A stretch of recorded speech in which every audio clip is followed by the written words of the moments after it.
नमस्कार दोस्तों, मेरा नाम है ईना और मैं हूं आपकी पर्सनालिटी डॉक्टर। भाई आज मैं आपके लिए ऐसे नए करियर ऑप्शंस लेकर आई हूं जो बैचलर्स ऑफ जर्नलिज्म या मास कम्युनिकेशन जो लोग परस्यू कर रहे हैं, वहां से ये लोग अगर आगे जाना चाहते हैं तो वो कहाँ जाएंगे, कैसे जाएंगे, मास कॉम वालों की जगहें कहाँ पर बनी गई है। और मैं आपको ये भी बताने वाली हूँ कि अगर आपने इस तरह की कोई स्किल डेवलप कर ली है तो आप किस तरह के फर्म्स में पहुंचेंगे, आपकी ऑन एन एवरेज सैलरी कैसी होनी चाहिए, क्या होना चाहिए। हम इसके बारे में बहुत सारी चर्चा करने वाले, तो वीडियो जो है वो आखिर तक जरूर देखिएगा और लाइक शेयर और सब्सक्राइब करे बिना बिल्कुल मत जाइएगा।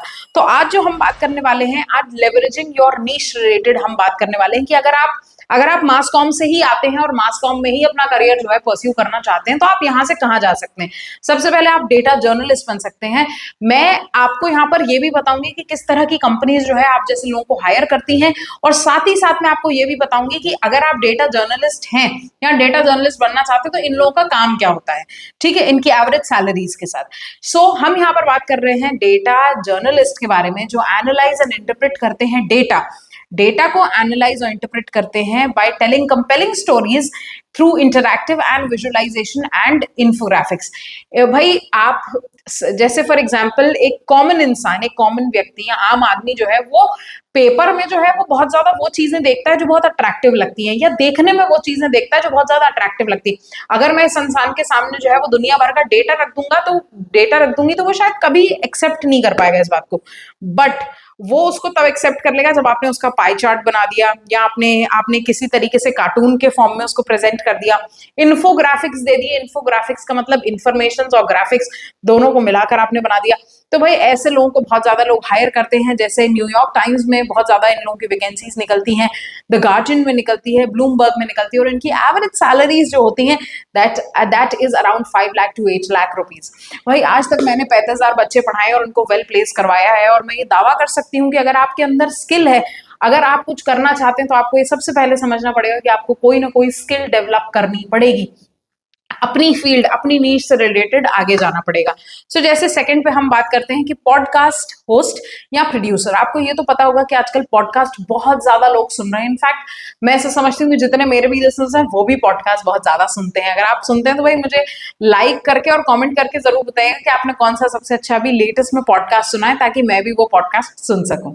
ठीक, तो हम बात कर रहे थे कि ऐसा व्यक्ति जो पॉडकास्ट क्रिएट करता हो, अट्रैक्ट करता हो ऑडियंस को, और स्पॉन्सर्स ला सकता हो उस पॉडकास्ट को करने के लिए। कंपनीज लाइक स्पॉटिफाई, आई हार्ट मीडिया या गिमलेट मीडिया, इस तरह के लोग जो हैं आपको हायर करेंगे। अगर आप बोलने में बहुत अच्छे हैं, आप पॉडकास्ट करने या करवाने में बहुत अच्छे हैं, तो आपको लोग हायर कर सकते हैं। सैलरी अगेन डिपेंड करती है कि आपको कैसी स्पॉन्सरशिप मिली हुई, आप किस तरह की कंपनी के लिए काम कर रहे हैं। बट एवरेज सैलरी जो मुझे इसके बारे में पता है that is more than 7 lakh to 12 lakh rupees के बीच में आपकी सैलरी हो सकती है। ईयरली बात कर रही हूं मैं ये आपसे। Next is e sports journalist या फिर कमेंटेटर। अगर आप बोलने में बहुत अच्छे हैं, कमेंटेटर बनना चाहते हैं, स्पोर्ट्स में आपकी जानकारी किसी भी एक पर्टिकुलर स्पोर्ट में बहुत अच्छी है, तो आप यहाँ पर जो है इनको कवर कर सकते हैं और cover the growing e sports industry. E sports industry आप जानते हैं कि अभी बहुत ज्यादा ग्रो कर रही है, गेमिंग इंडस्ट्री बहुत ज्यादा ग्रो कर रही है। पबजी और ये सब चीजें बहुत एक छोटे लेवल पे होती थी, बट अब ऑनलाइन स्ट्रीमिंग करके लोग पैसा कमा रहे हैं। तो this is something really nice. So you will have to understand कि आप ई गेमिंग इंडस्ट्री से क्या ले सकते हैं, क्या सीख सकते हैं। ये तो एक स्पेसिफिक स्पोर्ट की बात हो गई। जो मैं बात कर रही हूँ तो गेमिंग के बारे में बात करें तो ई स्पोर्ट्स भी बहुत ज्यादा डेवलप हो गया है गाइज। तो अगर आप ऐसे व्यक्ति हैं जिनका स्पोर्ट्स में बहुत ज्यादा दिल बैठता है, बहुत ज्यादा, जैसे मेरे पास लड़के आते हैं तो मुझसे कहते हैं मैम हम क्रिकेट में बहुत अच्छे हैं, तो भाई आप सिर्फ एक क्रिकेट में अच्छे नहीं रह सकते।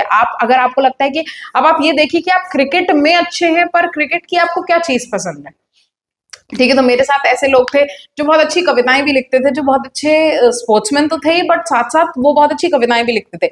तो मैंने उनको रेकमेंड किया कि आप कोई और भी स्पोर्ट ऐसा देखिए जहां कमेंट्री करके आप कोशिश करिए, तो आपको समझ में आएगा कि पता है कितना मजा आता है, और लोग इसके लिए अपॉइंट कर लेंगे आपको।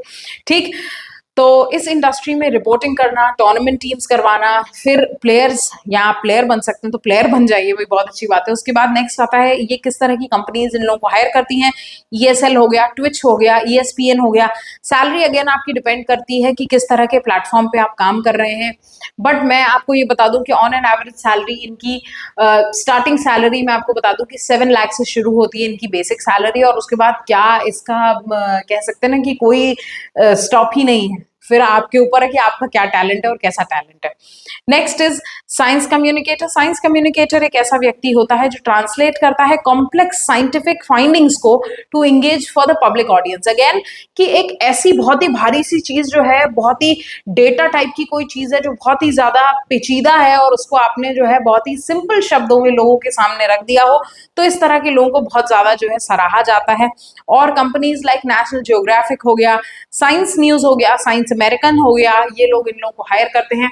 4 लाख से 6 लाख रुपए इनकी बेसिक सैलरी होती है। बट मैं आपको बता दूं, ये कम सैलरी मैं आपको बता रही हूँ, आप इससे ज्यादा भी कमा सकते हैं। अगेन दैट डिपेंड्स ऑन आप किस तरह की कंपनी के लिए काम कर रहे हैं, किस तरह का काम करने हैं, ये सारा कुछ बहुत ज्यादा इंपॉर्टेंट है।